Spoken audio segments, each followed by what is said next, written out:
د متحده امن کمیټې سربراہ مولانا حسین احمد مدني ایډوکیټ او د جنرال سیکرټري متحده امن کمیټې حاجی طاهر په کوششونو سره د انعام کاکا خیل او د ابراهیم او د عارف په منځ کې شخړه ختم کړې شو او د دې دوه په منځ کې راضینامه وکړې شو. جی بسم الله الرحمن الرحیم. زما ټول مشرانو عزتمندو ټول په خیر راغلي ستړي مه شئ. که څوک مې نه پېژني زما نوم دی حاجي طاهر د متحده امن کمیټې جنرال سیکرټري د پېښور. دا ابراهیم چې د احمد جان علي صاحب بریو د عارف کشر ورور و څو کیسه غلطیانې چې شوې وي هغه انعام دې ته پته ولګېده د باطل شاه بیا صاحب بری ته چې څوک د ابراهیم غلطیانې دي ملګرتیا یې کړې وه هر چا سره یې کړې وه هغه نومونه موږ نه کنالو یو د چا نوم اخیستل پکار نه وي خو څوک یې ابراهیم په خپلو غلطیانو باندې منلې ده چې دا غلطي زمانه شوې ده د هغه غلطیانو د پاسه انعام ته ډېرې خبرې خلکو کې چې دا پوره ملګری دی پوره تعاون دی ورسره چونکې الله پاک دې د انعام او د باطل شاه بیا عزت وکړي الله دې خوشحاله ساتي.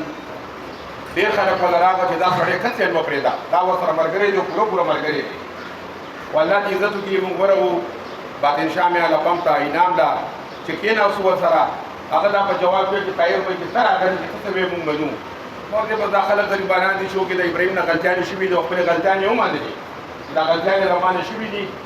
عارف را سره کرامت دوی موږ لاړو یو ځل بیا ځل په څلورم ځل د انعام راته ویلې چې زموږ شرطونه ډېر دي زما مشران وایي چې موږ سره به دا کوي دا به کوي خو ما ورته چې دا خیر دی مخ ته خو دې د نورې د خلکو غریبي ده انشاءالله اجرې ته به هم درځو په عذر به هم درځو په مینت به هم درځو په زاړی به هم درځو معافي به هم نه غواړي د ابراهیم په کاته کې چې ابراهیم غلطیانې کړي دي نن موږ انعام لا او د انعام پلار له باطل شاه میاله چې د اجرې ته راغلو د ابراهیم د طرفه د عارف ترونه د عارف د تره زامن ټول په دې عذر راغلو چې دا غلطي هغه تصدیق کړې ده او غلطي شوې ده نو انشاءالله زه امید لرم چې انعام او د انعام پلار میاسې به زموږ دا جرګه دا ټول مشران به مني. ټول وړاندې خو زه حاجي طاهر خان صاحب چې زموږ د متحده امن کمیټې د ټول پېښور سکرټري هم دی د دې د زه له کومې نه شکریه ادا کوم په دې بنیاد باندې چې د خیر په دغه مجلس او محفل کې نن ماته هم تاسو سره د شرکت دعوت راکړل او د ټولو راغلو مشرانو او بالخصوص هغه مشران چا چې په دغه کار خیر کې په دغه جرګه کې خپل قدمونه راوړاندې کړل د خیر دوه خبرې وکړل خپل وخت ورکړل خپل مهنت او جدوجهد پکې وکړل دعا کوم الله کریم هغه ټولو مشرانو له د دې اجر عظیم هم په دنیا ور عطا کړي هم په آخرت دې ور عطا کړي. عزتمندو ما تاسو په وړاندې د قران کریم یو آیت تلاوت کړل چې کائنات رب هغه کې اعلان فرمایي انما المؤمنون اخوه مومنان مسلمانان دا په خپلو کې روړه دي دا اعلان د رب دی او زموږ ته انکار نشته چې رب فرمایل زموږ ته ایمان دی چې مومنان مسلمانان دا په خپلو کې روړه دي خو کائنات رب وسره وړاندې یو بل بیان وکړل فاصلحوا بین اخویکم چې هر کله په دغه روړو کې چرته به اختلاف راشي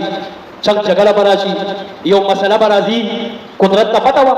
چې دا مؤمنان مسلمانان چې خپلو کې وخت تېروي زندګي تېروي نو دې کې به خامخا تضاد به راشي اختلاف به راشي جنګ جګړه به راشي نو رب اعلان فرمایي چې بیا تاسو کې داسې کسان پکار دي چې هغې دې را وړاندې شي او دغه مؤمنانو وروڼو ترمنځ چې یو مسله راشي نو د هغې هغه اختلاف د خاتمې لپاره به خپل کردار ادا کوي دا د رب امر دی. بسم الله الرحمن الرحیم بسم الله الرحمن الرحیم لا اله الا الله محمد رسول الله زمونږ په دې کلمه قسمي چې زمونږ ټولو د چې څنګه مخکې ورورولي وه د هغې نه به زیاته زمونږ ورورولي وي انشاءالله وایي انشاءالله قدمان مبارک شه راغلو ټولو مېلمنو ته خپل خپلوان ملګري مشران ټولو ته د زړه کومې نه ښه راغلاست او پخیر راغلی. طاهر جي سره زموږ تعلق د دومره ټایم نه و چې ډېر واړه وو او داسې عارف دوی سره او دوی والد صاحب سره داسې ابراهیم په یو حساب سره زموږ همزولی و او ملګرتیا وه ورسره بس هغه ډېر ښه دوکه کړې دی دا ستاسو ټولو عزت وکړي او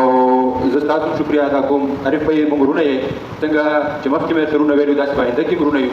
او ابراهيم د بالکل سره سترګې ګرځي که په کوم ځای کې زموږ د طرف نه ابراهيم سره هیڅ قسمه لکه څنګه چې ټول عمر ورسره ښېګړه کړې داسې ښېګړه وي او بده به نه وي ورسره انشاءالله او زموږ ملګرتیا به هماغه شانتي بدنا في الامور كلها واجرنا من خزي الدنيا وعذاب الاخره اللهم استرنا بسترك الجميل ربنا لا تزغ قلوبنا بعد إذ هديتنا وهب لنا من لدنك رحمه انك انت الوهاب ربنا لا تؤاخذنا ان نسينا او اخطانا ربنا ولا تحمل علينا اصرا كما حملته على الذين من قبلنا ربنا ولا تحمل رب پروردگار پدغه دوکه باندې کم ملګرو د خپل کردار ادا کول د خیر لپاره رسول الله لپاره رب ټول دې اجرې په دنیا او آخرت باندې ادا کړه دا خوشاله په موګه څومره زموږ ملګري دوستان عزیزان دی لاله رب دا څومره لاسونه ستاسو په بارګاه کې کړی